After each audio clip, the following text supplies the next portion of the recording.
Revolution Radio proudly presents, live from the heart of the Blue Ridge, Roanoke, Virginia. It's the Just Bernard Show with host Bernard Alvarez. Join Bernard as he shares topics that reveal the real matrix and empower your human experience, including world liberty, the esoteric, suppressed technologies, spiritual ascension, and human consciousness.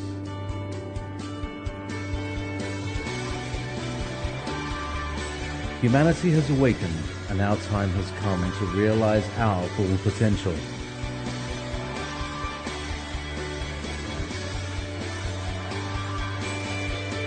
And now, live from the Star City, your host, Bernard Alvarez. I'm sure that Halloween is celebrated very differently in different countries. Here in the United States, it is about to surpass. Several reports are showing that Halloween is now edging up and almost equal to Christmas in terms of spending and celebration, whether it be on costumes or costume parties or whatnot.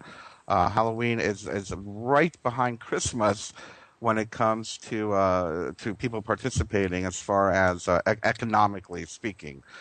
So it's very interesting. We call it, especially now with the gay equality movement happening, it's a very, very big, very, very big celebration in the gay community, and as well as those of us that practice earth-based spirituality. It's it's our Christmas, for lack of a better term, or New Year's. Anyway.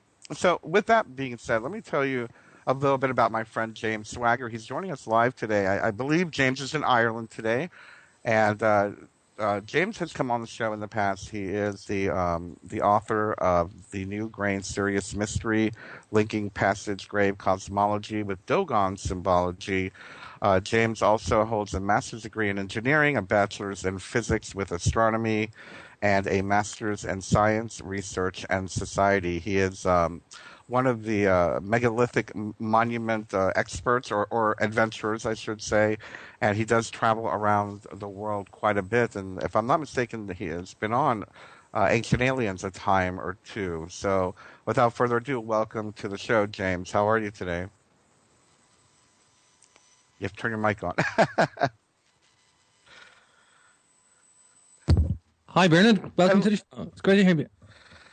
We're so happy to have you here today, James. Are you joining us live from Ireland today? I am indeed. I'm in Ireland. I'm back home for a while. And you're right. I do travel the world quite a lot, but I'm homeward bound for a few weeks now.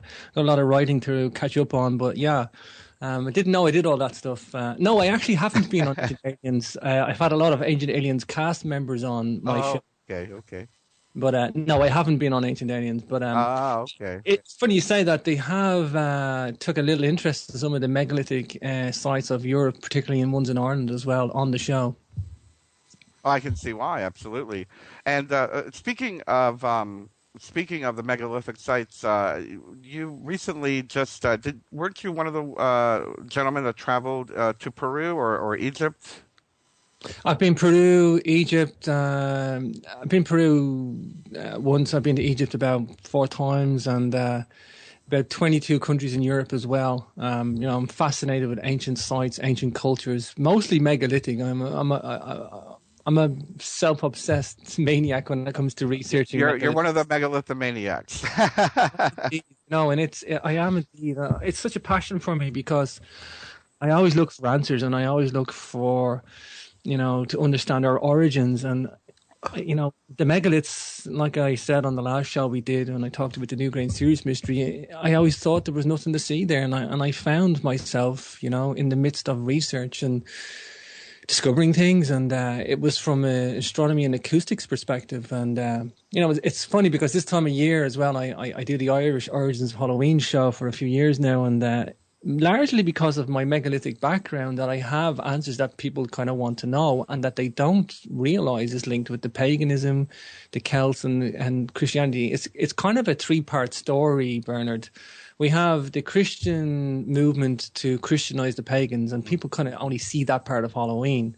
But we also have the pagans inheriting the megalithic builders' astronomy calendar as well. So we have three groups. We have the megalithic builders, we have the pagans, the Celts, if you want to call them that, who adopted their custom, and then we have the Christian movement.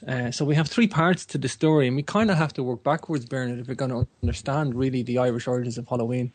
Very interesting. Yeah, should I say it could be equally called the Scottish origins of Halloween, and I want to pay homage to our Scottish cousins, but I really kind of call it the Irish origins of Halloween because the Scottish Gaelic-speaking peoples came from the northwest of Ireland. They came over on boats. They originated from the northwest of Ireland. So the Irish stroke Scottish origins of Halloween. But yeah, I mean, this is what we would call Samhain in the Irish Gaelic language. It's actually the name for our month of November. Samhain still lives in our language today. It's usable. It is, really?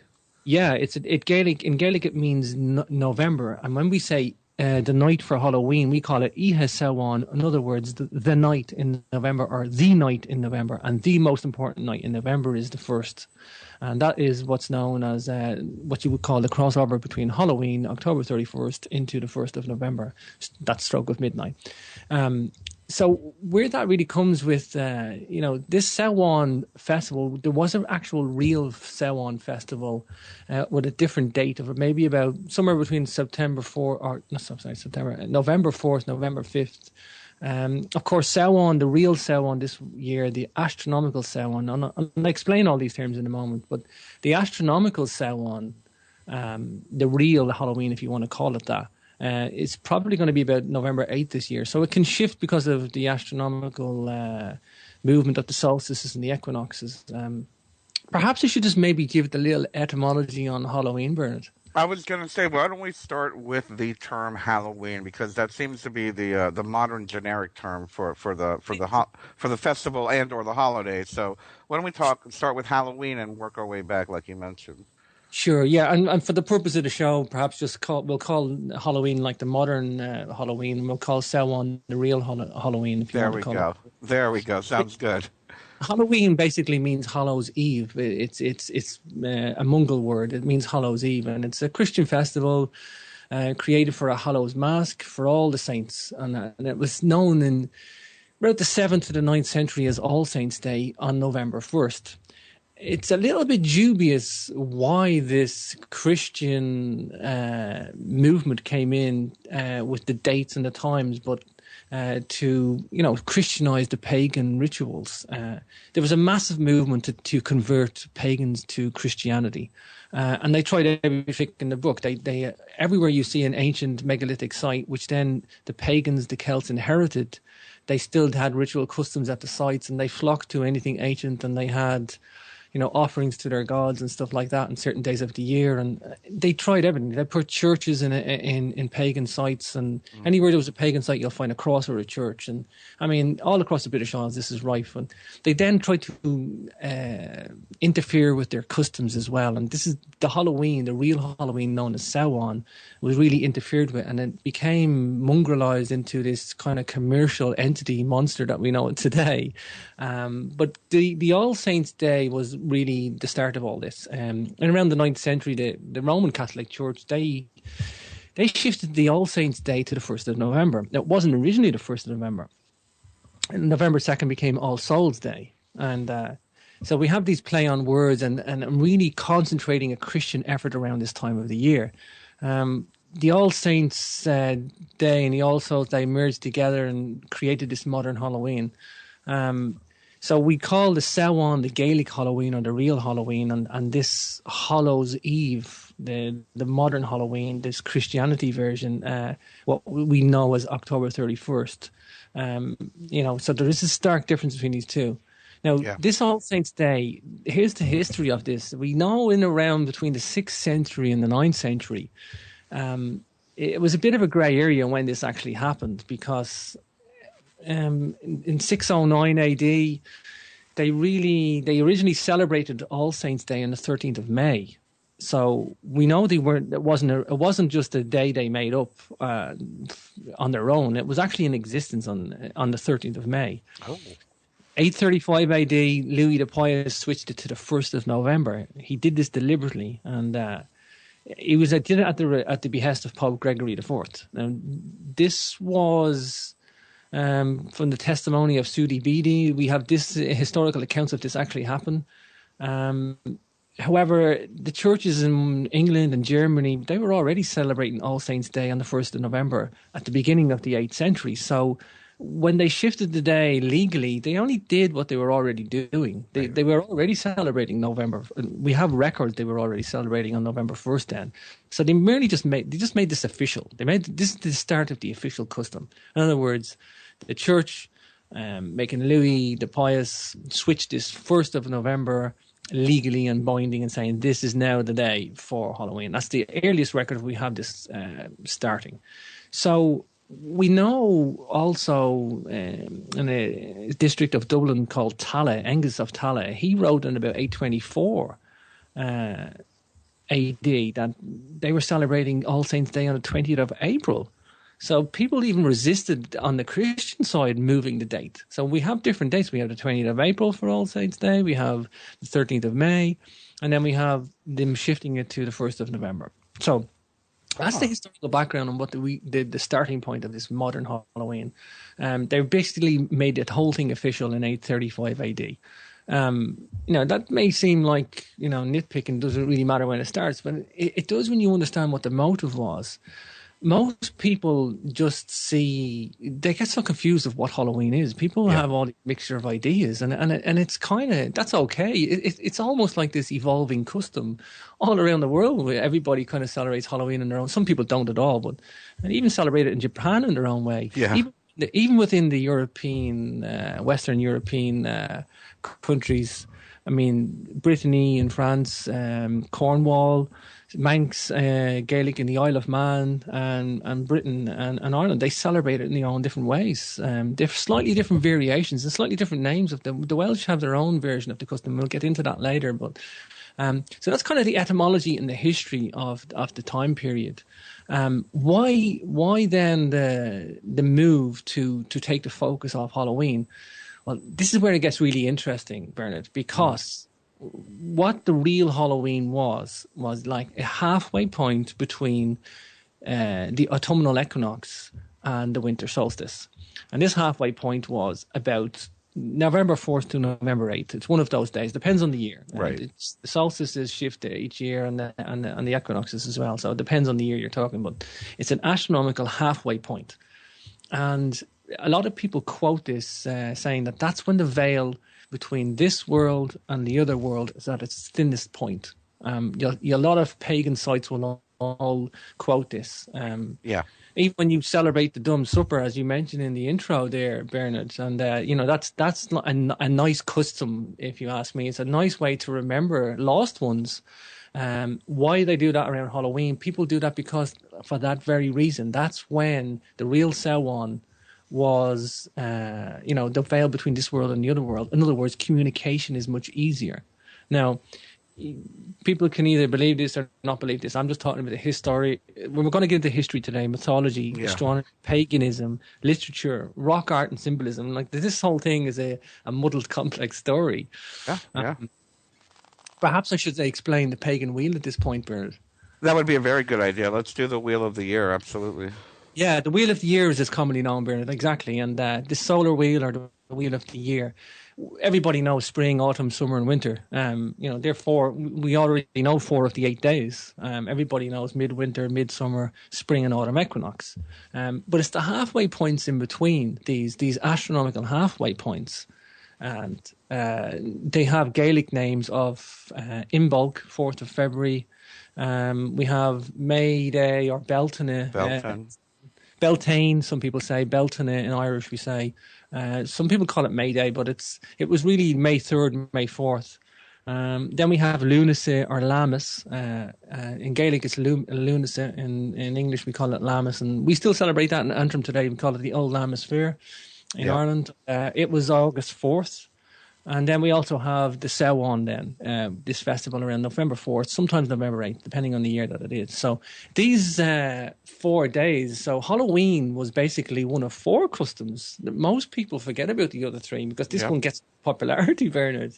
This gets all the press, if you want, the prestige and the coverage, like, because of the ritual custom, and everybody has forgotten about the other 3. But equally up in the Scottish Isles, in the northern Scottish Isles, they still celebrate the May Day festival, the 3rd of May, as a burning, the Beltane, the burning of bonfires as well. So there was bonfires lit on those days too. Now, what has this all got to do with megaliths and astronomy? Well, there was the original astronomical days of these 4 days of the year, and the emphasis then was on Christianity, Bernard, to shift these days off their astronomical day points to confuse the people, to get away from their ritual customs. And, you know, to be honest with you, they weren't very successful. Bernard. No, they weren't. I mean, all they did was leave a lot of confusion behind. Maybe they were just successful in you know, mongrelizing this idea of Halloween from its original source, but they never stamped it out in reality, is what I'm trying to allude to, Bernard. And, you know, there's a lot of pagans today. They use the pagan days, these to the 1st of the month, but really they should use the astronomical day. And this is where I'm going to get into the megaliths in a minute. But you know, this whole idea of paganism in these 4 days, these are very, very special days. Let's not make any bones about this. This was like incredibly ritualistic custom time of year. These guys were very, very hung up on these customs. I mean, Halloween or Samhain, the real Halloween, it was an important time of the year. And like you say, you celebrate the Dum Supper. These people were going to commune with their ancestors or the dead. Absolutely. They're going to talk to the other world. And they truly believed in this, Bernard. They truly believed, and still today. We still see remnants of that, especially in Mexico with the Day of the Dead, where they literally go and have meals at the graveyard. Some of them literally dig up their ancestors and have dinner with them.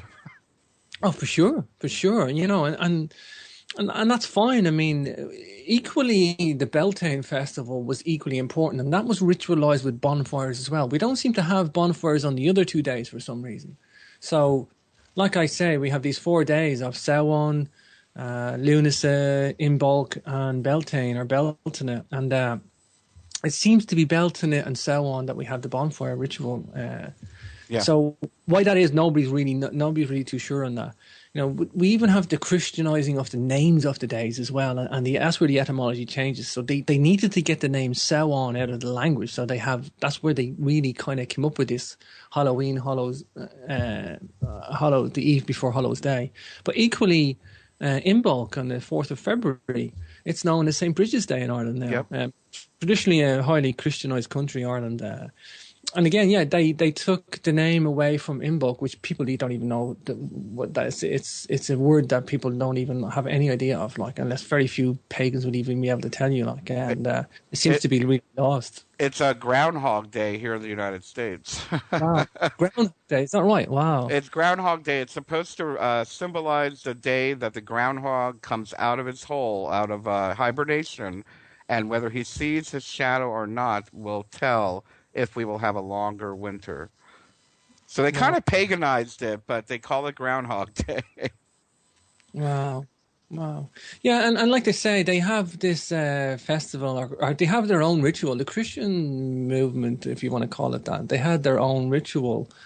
Basically, you know, on St. Bridget's Day, they make a St. Bridget's cross. They get reeds, and they take the reeds and they bind them into like a cross, it's almost like a ninja star. If you were to look at a ninja star, or like a 4-spoked wheel or something like that, you know. So they have this kind of strange ritual about that as well.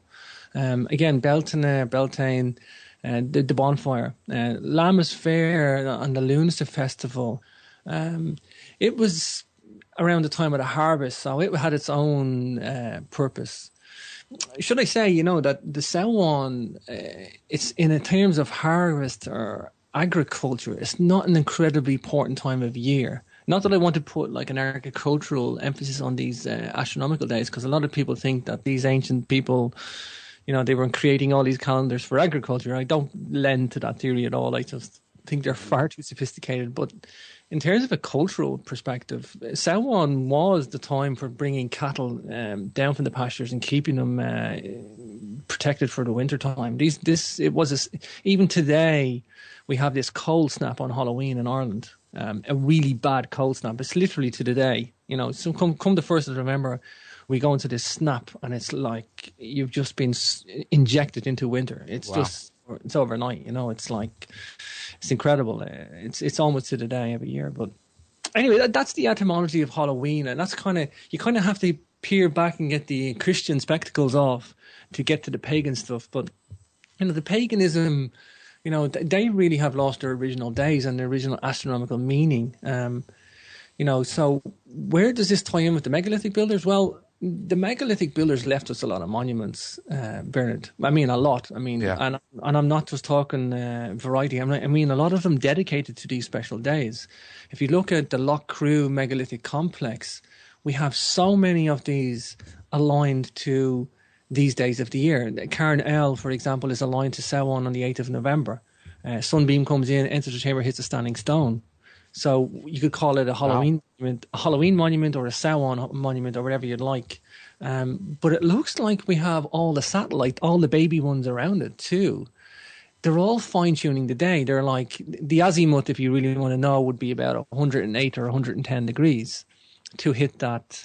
90 degrees is due east, for example. So an azimuth of 110 degrees is where you would hit the Samhain alignment. Now, we have something like, there may have been about 100 megalithic chambers up there at one point. A lot of them are still ruined, missing roofs, some curbstones missing, damage. Some have ours, some don't. However, the chambers have the alignment still built in. You could nearly strip the whole thing down to ground level and you will still have the alignment. You can still know where these things are pointed. That's the one thing that really survives the most. And what we do have is so many monuments like 106 degrees, 107 degrees, 108 degrees, 109, 110, and it looks like they're really fine-tuning this exact halfway day. Now, because the solstices are moving, maybe that's why there was such a problem trying to fine-tune this day of what it was. And equally for the Beltane day, up in the hill of Tara, we have a megalithic chamber aligned to Beltane. Beltane Stone Circle in Donegal, where I live here, again, it's got an alignment to the 3rd of May and Beltane as well. And it's called Beltane Stone Circle. It's still got the name. Some people actually think it might have been a megalithic chamber, and the only thing that survives of the chamber is the ring, the stone circle. So it may not have even been a stone circle. It may have actually been a megalithic chamber. So the thing is, we have these days being targeted to astronomically find out what these days were. And this was, calendar building. Now, splitting the solar wheel, as we say, the wheel of the year into 8 days was a feat of engineering. It was James, hold that thought, because we're going to take a short commercial break, and when we come back, we're going to pick up discussing these megalithic structures that are pointing out these astronomical days.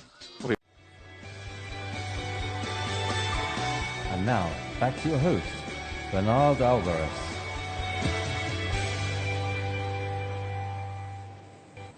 And welcome back to the Just Bernard Show here on Revolution Radio at freedomslips.com. You're listening to our show today on the Irish and or Scottish origins of Samhain/Halloween. And we are speaking with James Swagger live from Ireland. As we were on the break, I wanted to find out the actual astronomical times of these particular dates. And I'm very surprised the U.S. Naval Observatory has archaeoastronomy.com. And here I am, I'm on it, and it's saying that on November 7th at 7:56 a.m. Eastern Time will be Samhain. That would be 11:56 Universal Time. And for Sydney, at 21:56, it'll be Beltane. And we have to remember that down under, it's the completely separate season. So in Sydney, it'll be 21:56. On November 7th, it'll be Beltane. So I just wanted to throw that out there. And a good point worth noting, Bernard, is that, yes, as you go down under, as we say, it's the opposite. It's the Beltane festival, and this is perhaps why Beltane and Samhain is revered as nearly equals. Beltane going into the season of spring, autumn, or spring, summer, autumn, and then coming out of it as Samhain.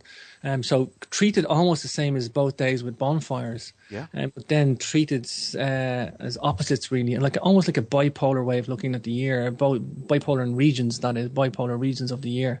There is. I talked about the etymology of Halloween, Bernard. Maybe we should explain the etymology of Samhain. Yes, please.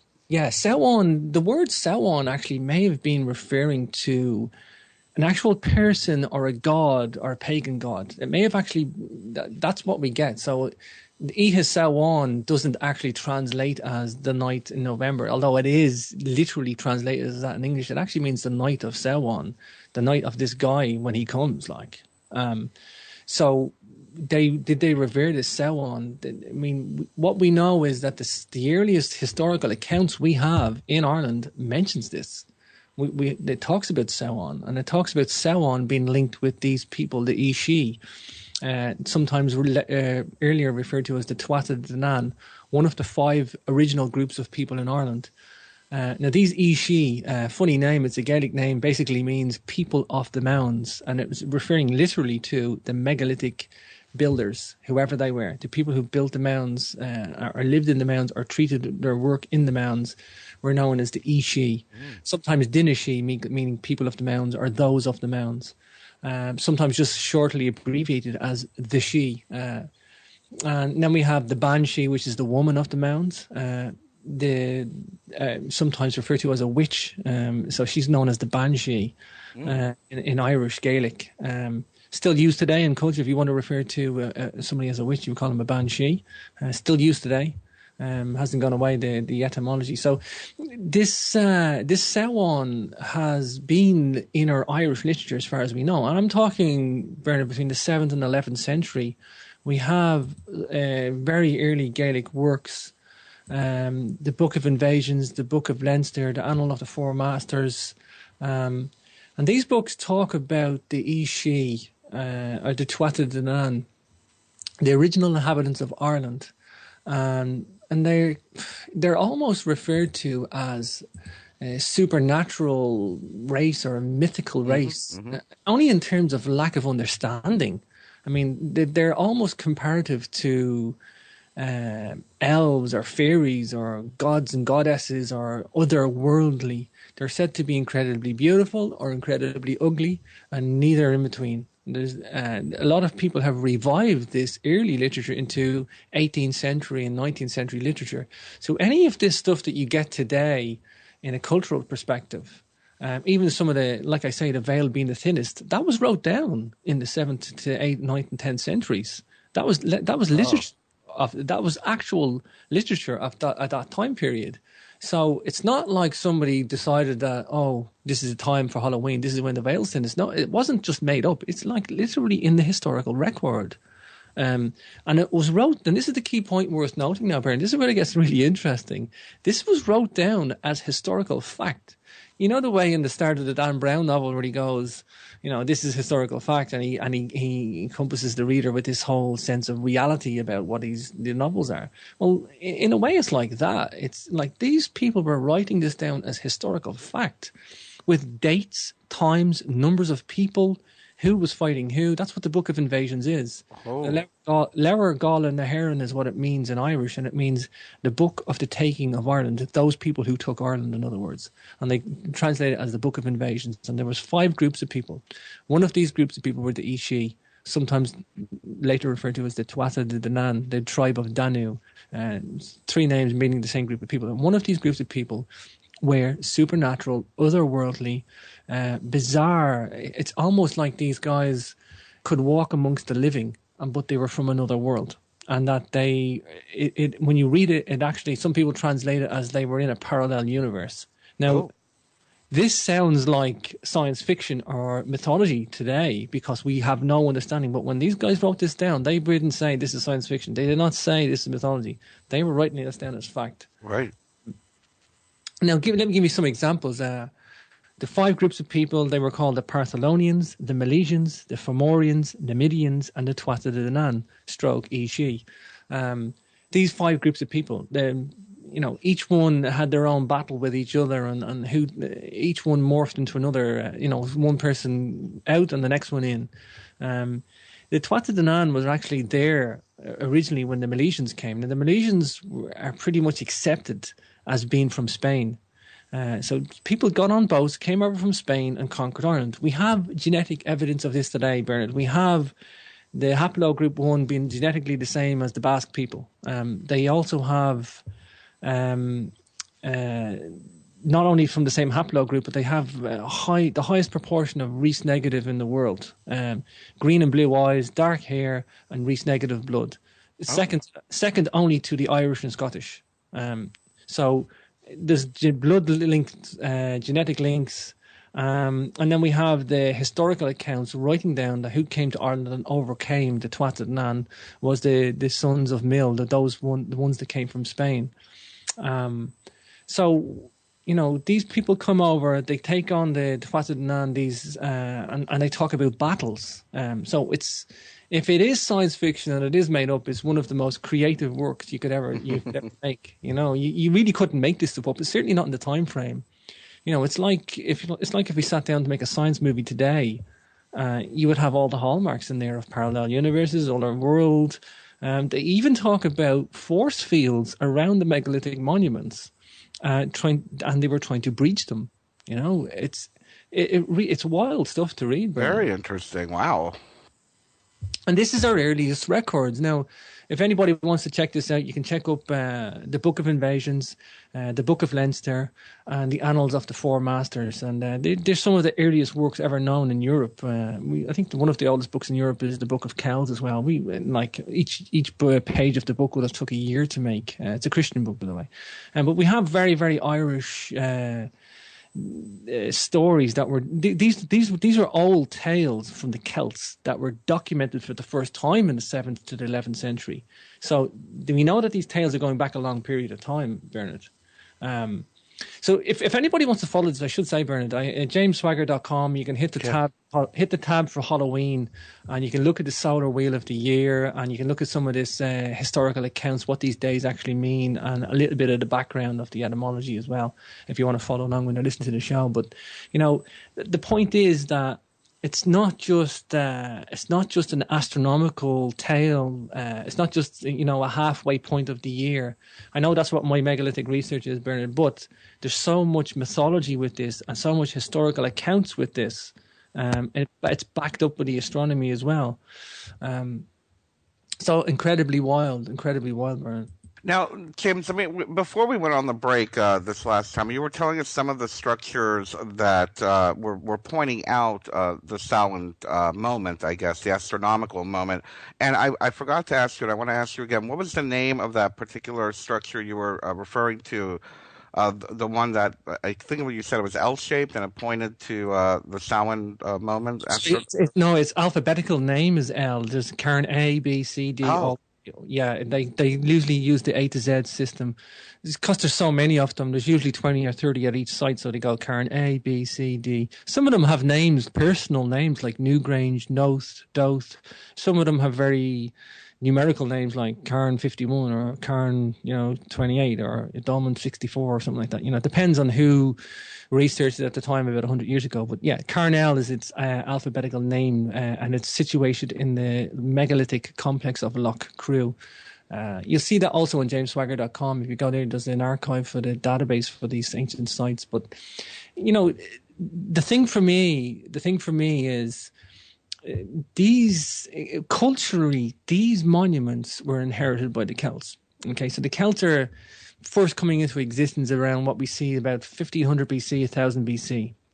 Mm-hmm. And we have the last of the megalithic monuments, or the Tuatha De Danann, dying out around 1000 BC.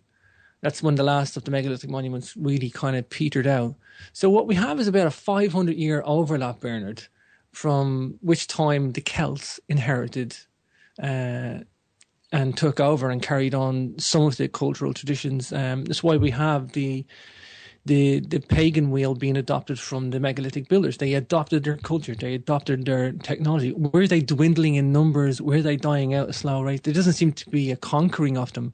It seems to be what we know from the Celts, which, by the way, wasn't wrote down for the first time till about the 7th century. So it was like a historical tales or oral history, if you will, until they invented writing around the 7th century. The earliest form of writing, it's actually known as Ogham script. It's a precursor to Gaelic. And the Ogham script is like a Morse code series of dashes. And what they do would get a standing stone, and they would put a series of slash marks on the corners. And so many variations of these slashes and dots would mean like the title of a person or a person's name. It wouldn't have long scripts, or it wouldn't be like cuneiform where you could read a story or something. It would literally be a person's name or something like that. And there may be only something like 400 examples of Ogham script in the whole island of Ireland. However, it's incredibly important because it is the formation of the Gaelic language. Funny enough, one of the Tuatha De Danann, one of these supernatural race of gods, was known as Queen Maeve. You know, we know this from the historical. Oh, yeah. And Queen Maeve there's two cairns in Ireland, one of them in the Sligo in the west known as Queen Maeve's Cairn, and there's another one in Tyrone in Knockmany Hill, sometimes known as Queen Maeve's Cairn as well. Curiously, there's Ogham script in there too, a very, very early form of Gaelic writing. And we also have a megalithic complex in County Roscommon, very close to Sligo where all the megaliths are. We have henges, burial chambers, mounds, pretty much most of it's decimated. However, what we do see, the place is called Rathcrogan, by the way, and what we do have is Owe Nagat Cave. Now, Owe Nagat Cave is beside all these megalithic features, and in Owe Nagat Cave, right beside the megalithic builders, again, we have Ogham script. So, Ogham script, oh, by the way, in the cave says Maeve, the Freyak son of Maeve. So, you know, this isn't just fanciful, Bernard. We have megalithic monuments, astronomical links to pagan calendars. We have the Celtic pagans adopting their culture. We had them writing this stuff down at the very earliest form of writing. And those accounts recount all the tales of these, you know, wonderful battles or taking of Ireland, or, you know, some cultural aspects of who these people were, where they came from, you know, what they were doing there. It's the only insight we actually have to any of this, Bernard, because of all the Celtic nations, we're the only ones that have some sort of a written account about who these megalithic people were. Everything else is silent. There's no other written accounts anywhere other than what those three books I told you, the Book of Evasions, the Book of Leinster, and the Annals of the Four Masters. And that may be sad. However, it's also incredibly significant and important that we have some sort of a written record, because we're always told that the megalithic monuments are silent. However, the astronomy backs up with the mythology, which backs up with the Celts and some written accounts, and, you know, it all ties in. It all ties in.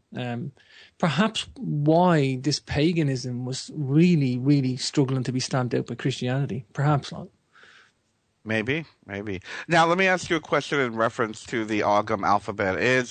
I know a lot of people, neo-pagans, for lack of a better term, that are studying of the Ogham alphabet, or the Theban alphabet, or the runic alphabet. Is Ogham an earlier form of runic alphabet? Very good question, Bernard. A lot of people find this link between runic writing and Ogham. Let's point out, by the way, that runic writing coming from Scandinavian countries that way. You know, they're rich with megalithic monuments too. They're no different. I mean, Norway, I was talking to Henrik at Red Ice, and, you know, we discussed some burial chambers there. I think some of the burial mounds and long barrows there survived a lot longer. I mean, the last ones were maybe being built in AD, like even as late as 500 AD. So the custom may have lasted a bit longer there. Curious point to note. However, southern Scandinavia, Norway, Sweden, Denmark, and the top of Scotland, all that region rife with megalithic monuments. So, you know, these guys, and the runic and the Ogham, very, very closely linked. Perhaps one couldn't decipher the other one, but they seem to be from the same the same the tree or the same Right. language tree or the language alphabet on. I see. I see. Yeah, I just pulled up a page here with all the different ones, and some of them are very similar to runes. As a matter of fact, I think it's very say that some of the Ogham characters kind of do overlap into some of the runes that I was taught. Mm. Very very interesting. Some of them. Yeah, and and this is the thing. I mean, the Norse mythology as well is rich, very, very rich with supernatural race of gods. It's Yeah.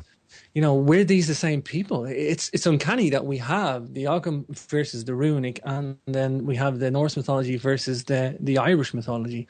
There's two aspects there, mirroring each other in some cases.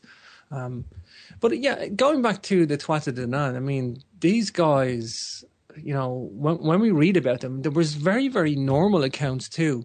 Let me just say that the Partholonians seemed normal. The Milesians came from Spain. The Fomorians were supposed to be a race of giants living on an actual island. They even give the numbers of them, and that they were wiped out. And the Numidians then, and then we have the Tuatha De Danann with these special supernatural quality about them. So they were writing about normal stuff as well, Bernard, and then they were writing about this weird stuff as well. So it's not like it's all weird. It's not like this is like reading like a fairy tale from start to finish. It's actually reading some boring in places about who conquered who and when they came and who took what and how many died and many were battled and who overcome who. And what we read about the Tuatha De Danann coming to Ireland, it says that they came in dark clouds. They landed on the mountains of Conmacnarain in Connacht, and they brought a darkness over the sun for 3 days and nights. It's just wild. Well, Really it wild. sounds almost extraterrestrial. It does sound extraterrestrial, and some people actually try to link these guys with the Shining Ones or Right. the Right. Nephilim. Some people even talk about they're the lost tribe of Israel as well. There's some of the stuff there. Where they get this all from, it's loose, very, very Right. loose, Right. Right. anecdotal. However, there is references to Anu, the Pamps of Anu, in the Tuatha De Danann. Anu being a god of the Babylonians. So, is there cross cultural stuff going on here? I'm sure of it. I'm sure of it. Right. Is there anything concrete to point to? I'm not sure. However, it does sound. People then try to get away from how they came in on a cloud, and then they say that another account they say they came in on ships, and then they burnt the ships so that they couldn't retreat. Now that is a thing that armies do, Bernard. They do land on the ships and they burn the ships so that they can't go home. The Spanish did that in the Spanish conquest of Mexico. They landed there on the ships and they burnt them so that they couldn't flee and go home. And in other words, they had to win. In other Right. words, Right. well, what better motivation than Yeah. that? You have to. Have to conquer, you've no choice now. So maybe they did burn the ships and there was mists, another blacking out the sky for 3 days because of the smoke of the ships. It would want to be a lot of smoke and they would want to be pretty big ships. So, I'm not so sure about that, but a lot of people think that's maybe what it meant. But there's a lot of explaining away done to explain away these tales, and they're absolutely fascinating to read. They really are. I have a question, and we're going to go on break in literally about 1 minute, if not sooner. We hear, especially in the neo-pagan movement, of a lineage of Tuatha De Danann. Is it possible there are any people that are linked to the Tuatha De Danann at this point? I don't know how you would prove that, Bernard. Right, right, yeah, that's what I'm wondering. Yeah. Well, the funny thing is, the people in the northeast and the northwest of Ireland have the biggest brains in Europe. There is strange, genetic evidence linking the Basque people with here as well. As long as the bloodline of the Rhys negative as well. Nobody can actually explain Rhys negative. Rhys negative people are supposed to be psychic as well. And so there's strange stuff here. There is strange stuff here. Could you genetically link your blood group to it? Perhaps. Maybe that's what some people do. I don't know. Right, maybe through DNA linkage or something, maybe. But Irish and Scottish are the highest proportion of Rhys negative, except for the Basque people, which are number one. Really? Very interesting. I didn't know that. Because the Basque people are mariners. They're seafarers as well. They're very, very skilled mariners as well. So maybe there's a bloodline lineage or something like that. Maybe. We're going to go on break, so I don't want to get into another question or another topic. Let me just take this moment to remind everybody that you can find more about this talk and about James Swagger himself at it's jamesswagger.com, correct? Yep. Sure, that's correct. Clicking on it James right Swagger. now. So yes, go to jamesswagger.com, and actually, James, you have a book coming out pretty soon, don't you? I do. The Megalith Acoustics Mystery. Hopefully within 2 weeks, all being well. And Really fantastic. yeah, I've been working hard on it. I held off on it because I wasn't happy with the research. It wasn't complete and full, and unfortunately, it was dragging on longer. So I wanted to do it justice, and I didn't want to rush a book. I felt like I rushed the New Grain Serious Mystery, although a lot of people give me a lot of great reviews for it. But yeah, it's a great book. All right, well, we're going to take a short break, and we'll be right back after this message. And now, back to your host, Bernard Alvarez. And welcome back to the Just Bernard Show here on Revolution Radio at freedomslips.com. Let me just give you a heads up that next Tuesday here on the Just Bernard Show, we're going to be joined by Anne Gail Rose, who actually just came back from Ireland. Very, very good connection there. Anne Gail will be joining us live next week. For those of you that remember, Anne Gail has been on the show a couple times. And she is an Akashic reader. She reads the Akashic records. It's going to be very interesting. And she's going to talk a bit about our life's purpose, which is great considering it's going to be election day here in the United States. We need a little bit more of a purpose with all the crazy campaigning that will be going on that day. But so make sure you come check that out. And as well, always remember that not only do I do the Just Bernard Show here, but I'm also the executive director for the Global Illumination Council, which basically sponsors this particular show as far as production of the show. Revolution Radio is kind enough to have us on, but you can always find more information about the other work that I do at thegic.org. We are an international awakening community for those that are having the awakening experience that we are all talking about. If you're looking for like-minded people and are looking for information, whether it would be of the type that we were talking about today, or whether it be a psychic development or even activist and geopolitical information, you can find it all there at thegic.org. So we thank you for supporting us constantly all of these years. James, before we move on away from the 12th of Danan, I have a couple questions for you. And actually, the first one I asked is where do fairies come in? I've heard also that 12th of Danan might have been the beginning of the fairy mythology, or do you have other understanding of that? Sure. Exactly the fairy Ishi, they were the fairies. They were. What happens is the Tuatha De Danann seems to be recorded in the Book of Invasions, later on in the Book of Leinster. The Book of Invasions and the Book of Leinster refer to the Tuatha De Danann. They later became known as the Ishi. So the Ishi is the Tuatha De Danann. Then the Ishi later, they were driven in battle away and beaten back down again into the mounds. They retreated somewhat to the mounds, and in a way, they got isolated. So what happens is this is where a lot of the mythology comes in, and it's wrote down, and a lot of the customs that we associate with Halloween are referred to the Ishi at this point, and offers of food and drink were left for them. They called them their mounds, fairy mounds. They were referred to as fairies at that point. They were always referred to as otherworldly. And it's at that point then when they were commonly known as the Ishi, they were basically defeated in battle by the Milesians. And so the Tuatha De Danann and the Ishi are the same group of people. They're just referred to in different ways. Okay. Names, it's like people can call people from the USA American, or they can call them Yanks. It doesn't really matter. No, I don't mean in a derogatory sense. Right. It's just two different ways of naming the same group of people.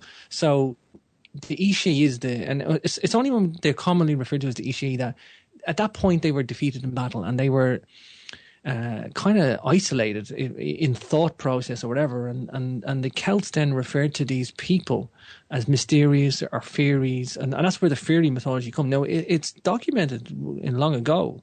It's not a modern thing. It's documented at a very early form, right in the Ishi, were fairy-like, or they were associated with the fairy mounds, and some people refer to them as fairy mounds still.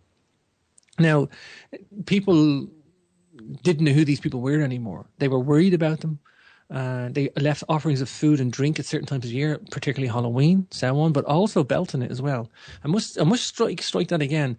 Beltane and Samhain / Halloween were liminal times of the year, and liminal in the definition is it's a time of transition or a boundary condition almost. It's a position if you want to think of it astronomically, a position of the year where there's a threshold. What happens at that threshold? That's what people think that this process was, that the Ishi were able to come out, or there were otherworldly entities at that time of the year, equally at Beltane as equally at Samhain. We only concentrate on the Halloween, so it was 2 times of the year. And it's almost like a bipolar region of the year. They are remarkable points of the year, by the way. The summer, winter, and spring and autumn equinox, we think of them as crucial thresholds of the year, but they're not. They're just the peak of summertime. Right. Peak of winter. They're midwinter and midsummer. They're actually not very interesting. It's the other halfway points that are. It's when things start to change, transitional, initial stage. So that's why these were considered liminal days. Now, the liminal day of Halloween and so on has this esoteric, spiritual / otherworldly aspect to it because of the Ishi and the mythology that I'm talking about. When they referred to the Ishi, they would have feasts for them. They would, and what you talked about, the Dumb Supper earlier, they did that then too. They had feasts, and with all the souls of the dead were beckoned to attend, because it was the liminal time. This was the time when the Ishi could bring other entities, or they were the other entities. Who knows at this point, because they seem to be isolated from the original accounts. They were driven underground into either the caves, like I mentioned. They lived in caves. We have evidence of the caves and actual Ogham script in caves too. And sometimes we don't associate people living in these mounds in an archaeological sense. We know that they cremated their dead outside, did astronomy there, played around with some acoustics, had all sorts of rock art and symbology there, very sophisticated, and then they treated their dead with respect. Perhaps this is the account of where bonfires come from, where, think about it, to cremate a body, you need a very big bonfire. I mean, you cut down half a forest to burn a body, to reduce it to ash. So they burned the bodies outside these megalithic monuments, reduced them down to ash, and then brought their ashes and bones, what was left of the bones, in ceremonial bowls, and left them inside these megalithic monuments, Bernard, to certain times of the year. Now, did they have a monument for every time of the year? Did they have like a monument for every 8 days of the year? Probably. Would they see these funeral pyres burning from miles away? Yes, you would see a fire that size for. I mean, a lot of these megalithic monuments, Bernard, make a point to this. They're built on very nice real estate. Like Lough Crew, for example, you can see 40, 50 miles in any direction. Wow. In Armagh, you have Slieve Gullion Passage to him. You can see 50 miles in any direction there. And you can see out to the west, there in Sligo, the Leitrim Hills. You can see to the north. And from each place, you can see the next place. Especially in around Sligo, you can see Queen Maeve's Cairn from Carrowkeel, from Carrowmore, and 20, 30 miles in any direction. It's the biggest thing. It's a monstrous monument. You can see it from 20 miles away. That's how big this thing is. It's incredible. Like, so if there was funeral pyres, they would have seen them. So this idea of a bonfire being associated with a Samhain alignment, being associated with that time of year, and this liminal transitional change, this is where the Celts kind of morphed the custom into ritual. They were looking back at the Ishi, who they adopted this knowledge from, kind of losing the original knowledge and having feasts and ritual events around it. So these feasts were for the souls of the dead. Maybe they knew this was a liminal time because of something the Ishi told them. However, they lost their original knowledge, and they started customs. And these customs was leaving out food and trying to talk to their dead, or at least putting out places for the dead, and what you call the Dumb Supper, which is it's commonly known as today. But this is going back, this ritual cultural aspect going back a long time. They even used to wear costumes. There's evidence of this too. They would recite poems and verses in exchange for food. And the reason they wore costumes was they disguised themselves in the Ishi. They didn't want to be recognized by the Ishi for fear of reprisal or something. It's bizarre, this stuff. It's like something real was happening, something we don't understand.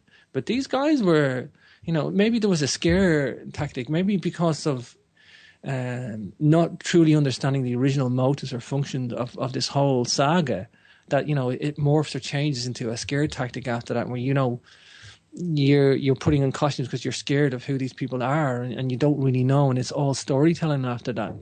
This whole ritual really starts evolving when we see these accounts of the Ishi in later historical accounts from the 11th century onwards. However, the original sources do talk about the Tuatha Dé Danann being a group of people and fighting actual battles. When I mentioned the Fomorians, these race of giants, they were literally told to be living on the island of Tory in Donegal. There was a certain number of them. They were brutish, ugly, strange way about them, and they explore their characteristics of in a human way. So it's bizarre when you tell people this stuff, but the idea of the supernatural race is there from the very, very start. That's for sure. The Ishi then seem to morph into fairies and elves in terms of a lack of language or a lexicon to explain the complexity of this group of people. But yeah, they did live underground in fairy mounds. They then, they were told that they could walk among the living. Because of this parallel universe thing, they lived in other worlds. Perhaps, I don't know whether they were exploring their consciousness. Like I say, I looked into the acoustics mystery and entheogens, and what we find is that, look at Cernunnos, the Celtic pagan god, holding horns, helmet, holding serpents in his hands. A lot of serpents drawn at serpentine squiggles at megalithic monuments. Gavrini in France has serpents drawn at the bottom of the megalithic art. It's the most decorated passage tomb we have in the world, dating to 3500 BC. Serpents on the bottom of it. So the serpent mythology is there from very early on, and perhaps these guys were meeting entities while they were on entheogens, and maybe the entheogens wasn't necessarily psychedelic compounds. I think it was psychedelic compounds, but I think it equally may be in an acoustically induced trance or altered state of consciousness. There may be a literal reasons why these guys were meeting other entities. So it spontaneously ingested altered states of consciousness from acoustics or starvation, or there's many ways and routes into this. I think personally they did both. I think they explored with acoustics and entheogens. So maybe this is where they were meeting the Ishi. Maybe this is where we just don't understand the scientific actual practice of what was happening in a logical, technical way. So we call it mythology. There may have been a real story to this that we just don't understand. So perhaps that answers your question in too much detail. No, but it's very interesting because I myself have been studying this type of, whether you want to call it mythology or history or pagan magical history or whatnot, and as a metaphysician, I myself have come to the conclusion that perhaps these fairy folk or whatnot are transdimensional. I've studied the fairies for about 20 years now. I'm not an expert, but from what I hear, just all the behavioral aspects and whatnot always seem to be to point that it's some type of transdimensional entity, or it could be another type of transdimensional entity that have been who have been given the name fairy for lack of understanding. I'm not sure, but it sounds about right to me what you're saying. Absolutely. Sure. And the funny thing is that the Ishi, originally there was peace offerings left down for them, and setting out places to remember loved ones and ones that were crossing over to the other side, and they regarded the Ishi as being from the other side. We then see the folklore of the Ishi morphing then into the belief or practice that they had to be appeased with offerings instead of setting a place for your loved one as a gesture or as a ritual custom, that you were appeasing these Ishi, that there was a possibility of angering them or insulting them if you didn't do this. So this is again the scary element coming into this. The ritual custom is less understood the more it goes on. Yeah. Seems to morph into some sort of a practice of scaring or being scared or fearful of a situation, and always referring to the fairies or the fair folk or Ishi, Dinishi, Banshee, all these types of she people. No, yeah, that's very interesting because I want to ask you a little bit more about that. The Banshee and actually the fairy as well, from my understanding. Now, we see in the media or in, movies or Disney, that, the fairy is a cute little, tiny little, playful creature. But throughout my research, the fairy has always been not necessarily malevolent, but almost similar to a trickster god or a trickster spirit, so to speak. And we even have jokes within the modern pagan community. It's like you lose your keys. Oh, well, the fairies must have them. You lose something, you blame the fairies. But the same thing with the banshee. The banshee has always been portrayed in modern culture or modern mythology, whatever you wish to call it, as something that is malevolent. So I'm wondering if you could clarify that, or what has been your observance of these things. I totally agree, and to add to that, there's also malevolent entities present when a lot of people talk and write about this. It's well documented with people who have taken DMT or ayahuasca mushrooms that there is malevolent entities. They're always talking about meeting other entities from another dimension, transdimensional, or that these are either good or bad, or some people meet bad ones, some people meet good ones, and people are not sure. So it's just ironic that the characteristics of the psychedelic trip is also inherent, exactly described as fairies as well. And again, some people are describing beautiful entities and incredibly ugly entities as well. So I like to think that the Ishi were an altered state of consciousness, regardless of how that was induced. And I say there was many ways of inducing that. I think the internal design of these monuments, and that's why I wrote the Acoustics Mystery Book, that the internal design beckons acoustic explanation only. I mean, it's the only way to explain some physical structures inside these monuments. Were they sophisticated acousticians? I think so. When you look at the whole megalithic complexes of the whole of Western Europe, from Malta to Scotland, each one has some sort of an acoustic element. From Stone Circle, Stonehenge is an acoustic monument. A lot of the passage tombs have their own acoustic resonance inside. The Hypogeme in Malta, again, megalithic. I think all the same civilization built this. They were always treating and respecting the dead. They were offerings to the dead. They had a humane way of speaking to the other side. And this stuff's all, echoing around each other to all different cultures and all different countries in Western Europe. So, yeah, I totally agree with that and what you said. And to add it on, there is perhaps the altered state of consciousnness to look at as maybe a source for the Ishi. Oh, very true. Very true. Now, I have to, because this seems to be.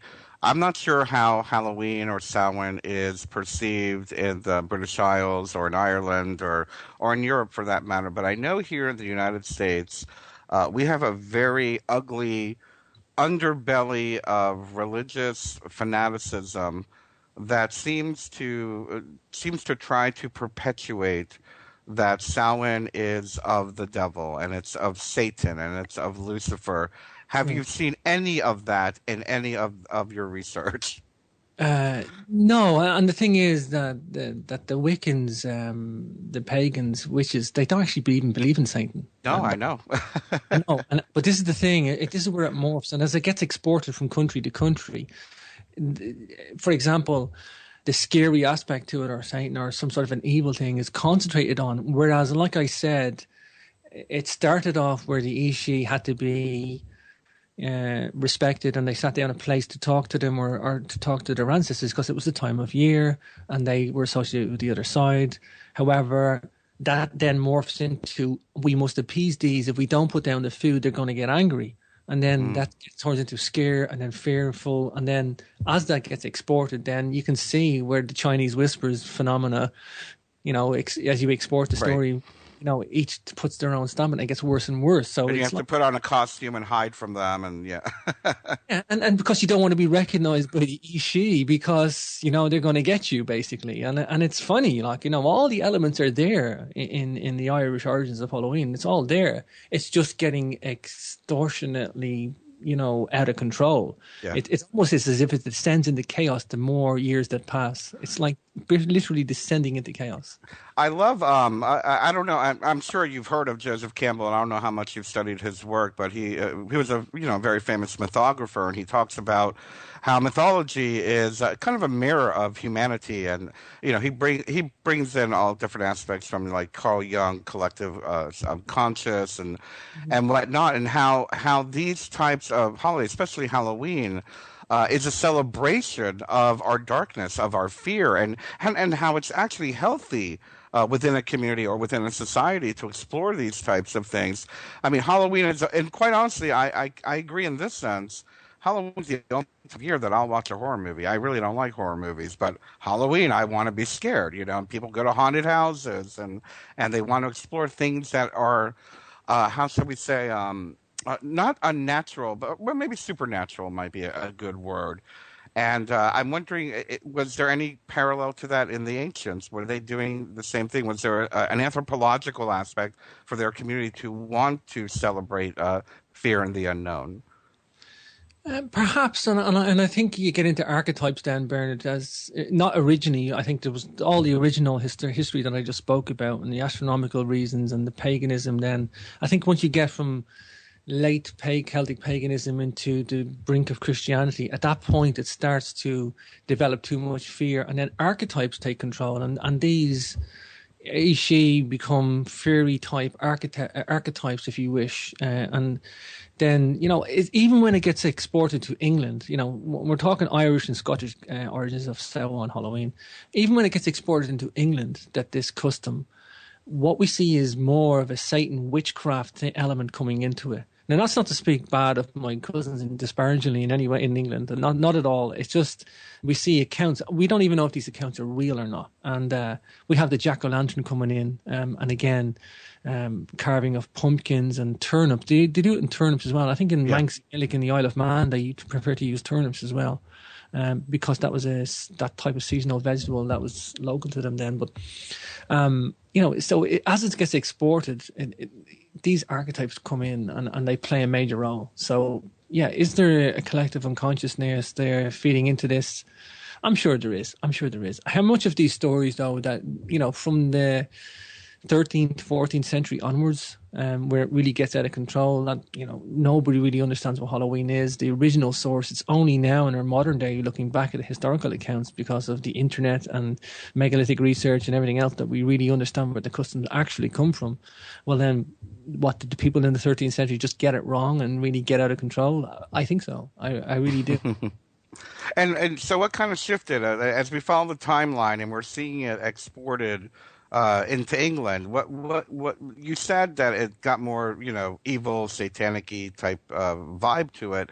What kind of traditions are we seeing? Is that where the costumes come in? Is that where the jack-o'-lantern comes in? Yeah, the jack-o'-lantern was a sign that you cooperated with Satan. But like I say, the pagan witches don't believe in Satan. No, of course not. What we would call a white witch, if you want to call it that way. Mm-hmm. However, that seems to be more of a tale around England. So again, as it gets exported out of Ireland / Scotland, not to pick on countries, but this is the Satan element, because Satan is an archetype of evil then. So the archetypes come in and fill in this missing fear scale perspective on things. So again, it just gets creative imagination of how evil things can be, and it really just opens the door on creativity for, how evil something can be if you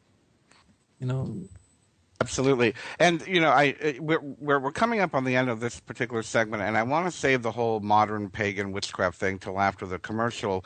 But for these last couple of minutes, I was wondering what your observation is on this. And we've covered so much information and territory here today, especially when it comes to the origins. But bringing it up to the present time, and maybe I'm asking you this to appease our listeners or to calm them, but we have so many in the activist and or the conspiracy world or whatnot. We're dealing with the black magicians and the Illuminati or the Freemasons or whatnot, and how they're going to utilize Samhain as to bring in more evil into the world and whatnot. In I don't know how much research you've done in modern magic or even a ceremonial and or modern paganism, but I have never heard of Freemasons or the Illuminati celebrating Samhain. But is it fair to say that, I don't know, could they use this time to create havoc on the world? I mean, without picking on any group, we do believe that there are groups out there, numerous. Yeah. There are numerous groups out there that would use this whole ideology in a modern paganistic sense for ill deeds. That does not stop whether this is true or not, or there is any sort of reality to this. It was irrelevant if somebody wants to use an ideology for bad deeds. Look at the swastika, for example. Look what Hitler did with the swastika. The swastika was a good symbol at one point. Show it to a person of Israel today, they're not going to be too happy. Right. It's burnt into them as a bad sign now. Where it wasn't. It comes in the migration of the swastika from the Far East all the way through spiritual entities using this as a good sign of a force of light. Yeah. And now it has been, hijacked for ill deed. Whether you want to use, in a modern sense, let's say you pick an object or pick an idea, and you want to say this is an instrument of Satan. As long as you have people believing that and putting energy and focus onto that, well then, whether that is a pentagram or the 666 number, or it doesn't really matter what that ideology is, symbology, numerology, an object, an artifact. It could be anything, but they're putting all their time and energy into it, and you can sell that philosophy to somebody, and people can do ill deeds because of it. You can say you're a Satanist, you can say you're from the Church of Satan all you want. Does that make it true? No. Will people do bad things because of it? More than likely. If you get enough followers into your little group. So I think a lot of that goes on, and I think a lot of people would hijack the Samhain date. And there is, if I'm not mistaken, I did have a priest once show me, there is a satanic calendar. And it does tie in, and they have hijacked the pagan calendar. Yes, they have. Yep. They have hijacked the pagan calendar for specific days for doing bad deeds on the year. It's like, this may seem bizarre, but this is what happens. Like, does that make that believable, true, or does that make that enhance their ability to maximize their evil? Probably not. It's just somebody robbing a pagan calendar, if you ask me.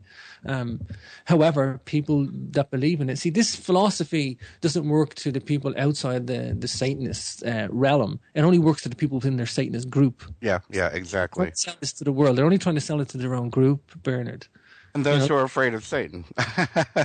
Oh yeah, and to make it more believable, to lend credence to what they're actually doing. I use a term called satanic panic, and it is rife this time of year. Mm-hmm. Not that one shouldn't be vigilant or one to protect their own safety. Absolutely. So very interesting. Well, we only have about 2 more minutes on this particular segment. So let me remind everybody that James Swagger, you can get more information on James at jamesswagger.com.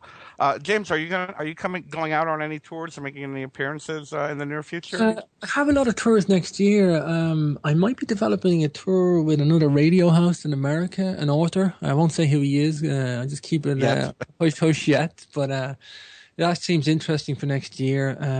I mostly only do private tours at the moment, Bernard, only because my time is limited. And if I can do a small group, I like it.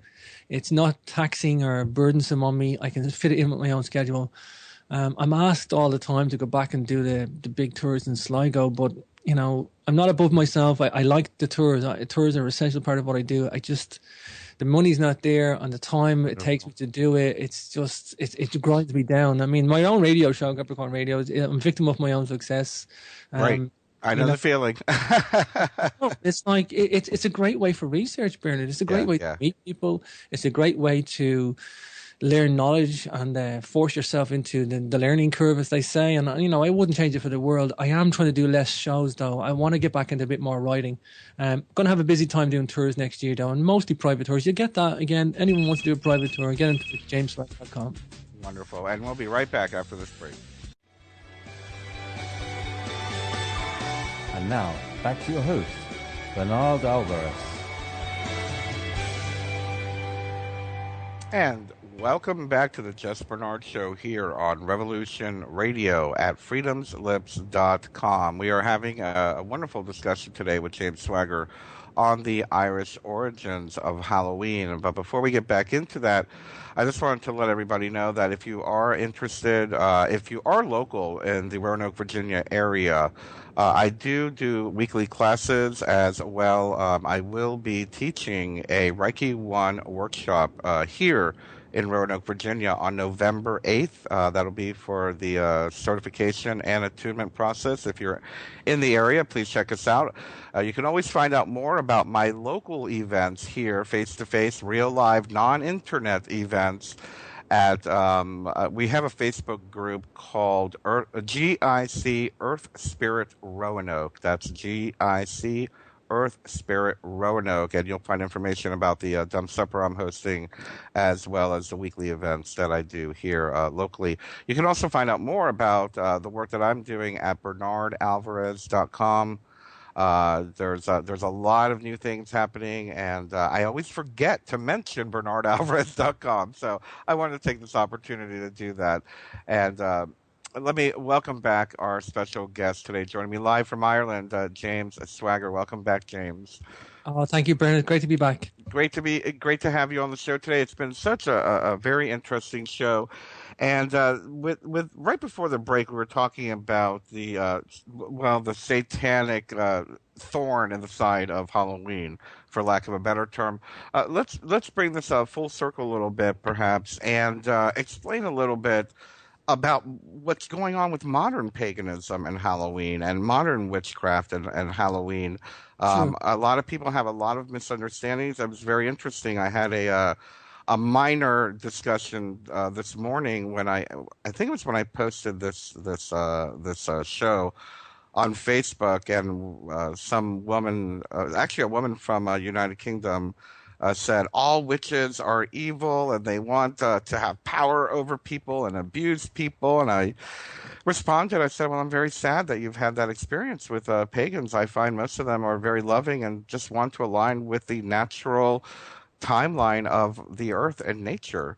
So maybe you could expand a little bit on that, and how is Halloween connected with modern paganism? It's a very political, correct response you gave, Bernard. I've got to get you on my press team, Bernard. Thank you. You can be on my press team any day. I'll just have a shorter answer than that. Yeah, and this is the problem. Like, I mean, it's a lot of it is people that are uneducated. Yeah, there may, white paganism, if you want to call it that, the good paganism, the good living pagan people came first. It got corrupted, for whatever reason. Just on the Halloween festival, if you want to call it that. Yeah. In Wales, they have the Brythonic festival celebrating Halloween. It's called Callan Gaff, if my pronunciation is correct. In Cornwall, it's Alan Tide or Callan Gwav. In Brittany, it's Callan Gwanov. Manx, it's Hop to Nua or Show to Nui. And each one of these actual festivals, all tied to the 31st of October, slightly different variations in each other. The children dress up still today as scary entities mimicking the Ishi, and so that they're not recognized by them, but they're carrying turnips instead of pumpkins, and some variations of what the customs are. But a lot of the eating vegetable foods as well, kind of some people do that. And, it's really whatever each variation is. But the point is, all these Celtic nations, if you want to call them that, Cornwall, Wales, Scotland, Ireland, Brittany, and Manx, Gaelic, Isle of Man, in between Ireland and Britain. What we see, it's almost like innocent, Bernard, in terms of what we're portraying in the last bit of the show, this forces of darkness, all associated with Halloween. These festivals, still today, they're somewhat kind of innocent. in terms of they still hold on to a core component of, yes, there's a little bit of a scary element to it, but it's only outside the Celtic kingdoms that it seems to be exported as and morphing into God knows what. I mean, especially America and England, and that's to pick on you guys. It really isn't. It's just, it's like I say, it's the Chinese whispers thing. Modern paganism. What do you want to pick? I mean, Satanism, black witchcraft, special groups. There's people that will use anything for control and darkness of just manipulation. People like to be controlled and in power, and people that want to believe in a Satan or any of that. Like, to me, it's just nonsense. It doesn't, in a reality sense, it doesn't mean that it doesn't go on. Doesn't mean it doesn't happen. I discovered something about the Kazakhstan pentagram, and I covered this on a couple of shows. Let me just point that one out. Yeah, please. I had a Google Earth discovery, and you got to understand, I'm looking at strange stuff on Google Earth all the time, mostly megalithic henges. How I came across this information basically was I was looking at megalithic henges. Now, megalithic henges, this is a curious thing now. Megalithic henges in Britain and Ireland and Europe all have 555 and 666 encoded into them, as they do in America. Does that mean these are evil monuments? No, this just means they have a numerical function using 666 and 555. When I say that, it's 666 feet in diameter for the Belfast henge, 555 feet in diameter for Dowth henge, which is an earth bank in a diameter of feet. And the 555 is related to 666 in that there is 6,660 inches in 555 feet exactly. Wow. So this is why the 555 is what they call a harmonic of 666. Now, Washington Monument is at an elevation of 555 feet. There are curious buildings and monuments around the world with 555 and 666 encoded into them. I had come across this evidence due to a researcher in America looking at the megalithic henges. And he told me that all the henges are strange measurements. Some of them are 216 feet. And 216 is equal to 6 multiplied by 6 multiplied by 6. So 3 6s multiplied by each other, you'll get 216 feet. Now, that's really curious. Mm-hmm. I think it's personally a play on numerology.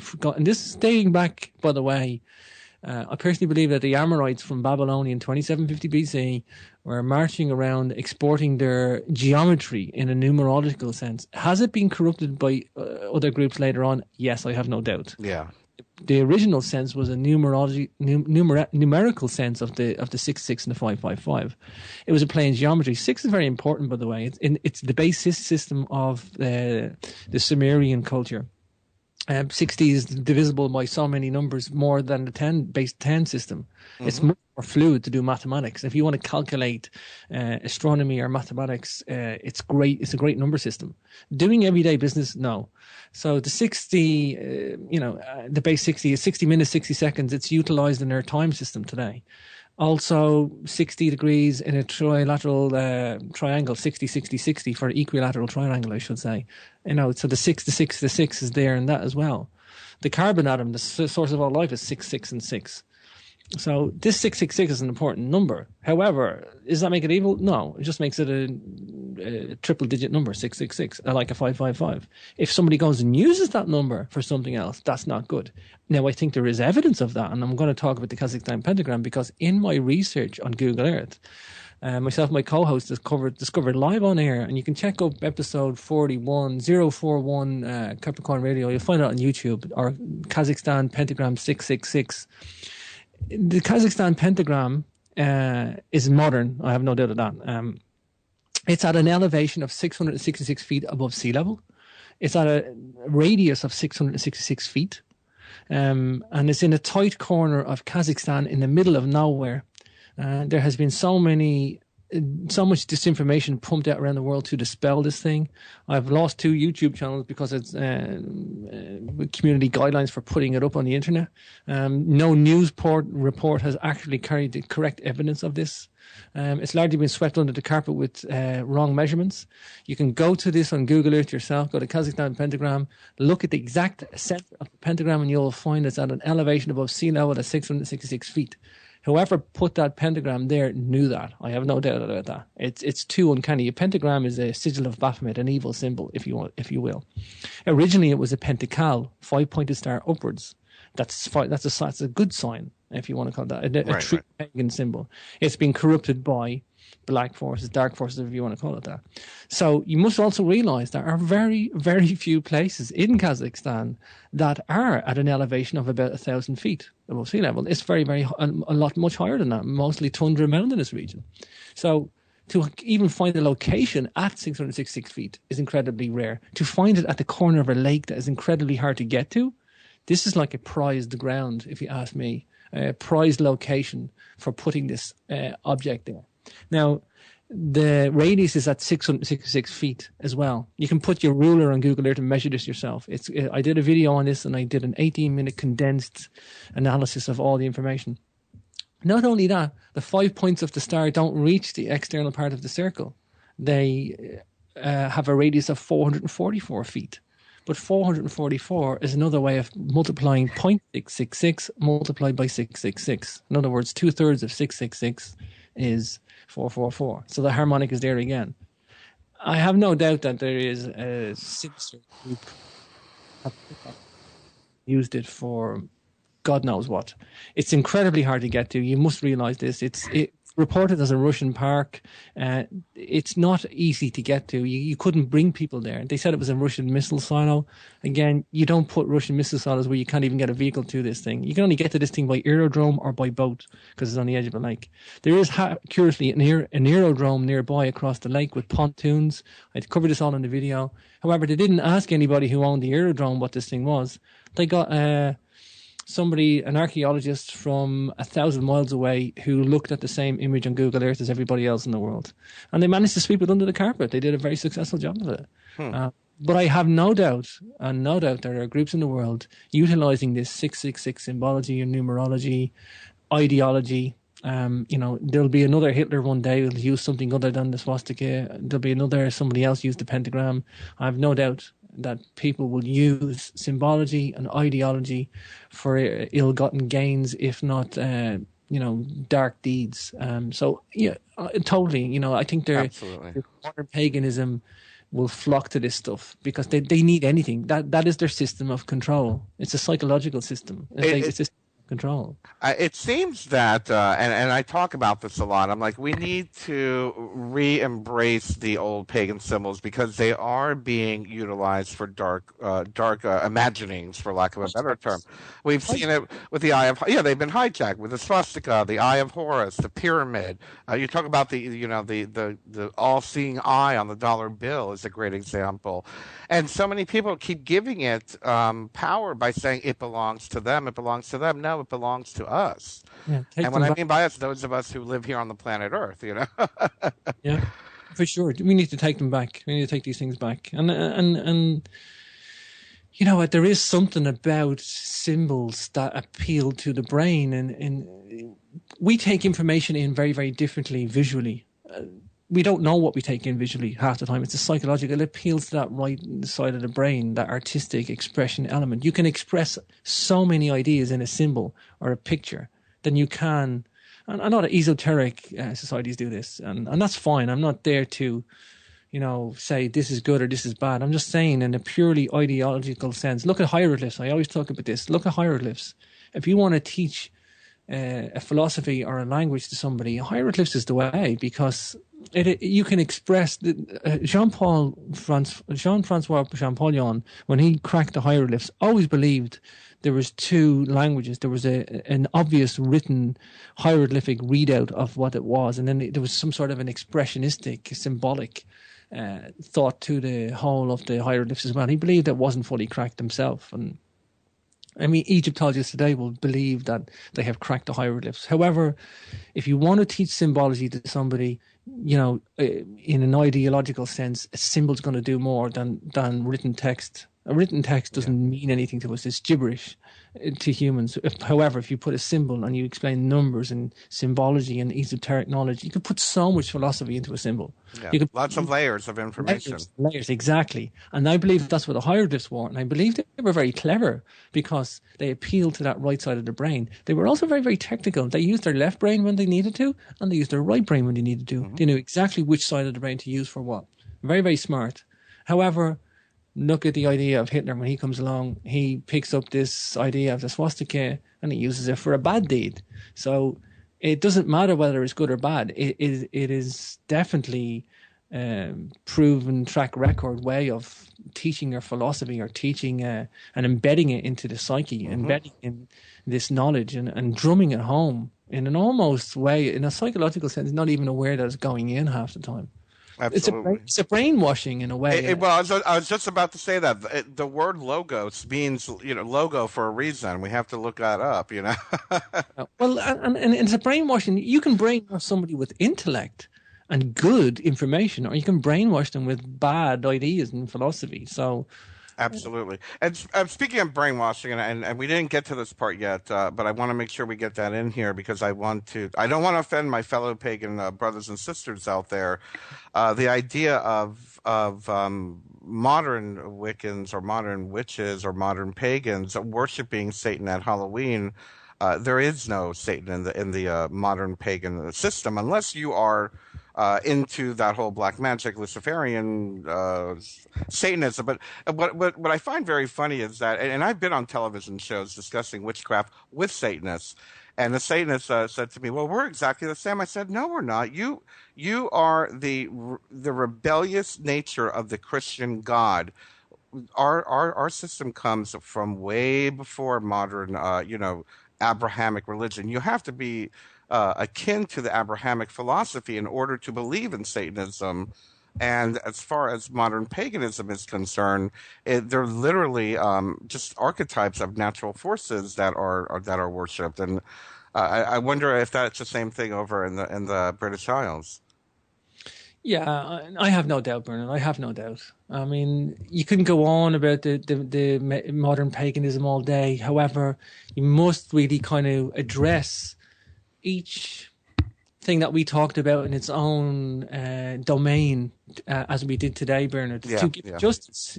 So there is black paganism, there's white paganism, Christianity, and each one has a crossover point or an interference of ideas. Or robbing ideas from another group, or corrupting, and it's only when you talk about it in an intelligent sense. However, usually when people talk about this stuff, they just lump it all in together, and it's a lack of awareness, or it's a lack of knowledge, or for whatever reason, because that's how culture develops, or ritual customs develop. It's a lack of practice and knowledge, or adhering to the main core component of the facts.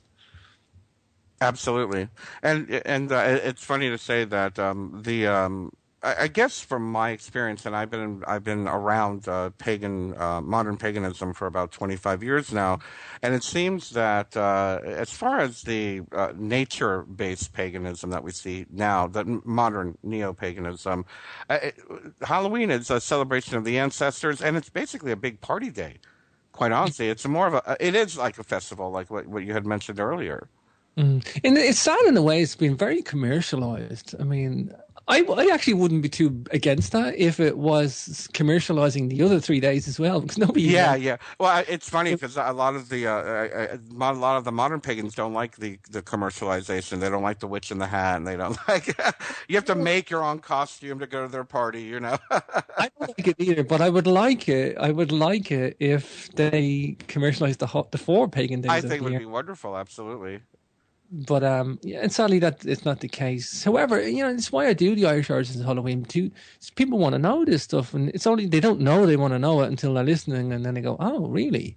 Because the thing is, it's only from my megalithic research that I've seen the exact root cause of the pagan rituals, the Celts, and then obviously there is the Celtic pagan aspect to whole ritual custom, what we're talking about today, being then morphed into a modern Halloween. So it's like a 3-stage changing of ideas, and it's only from the megalithic research that I've done, and particularly at Lough Crew, which I call a solar mapping complex.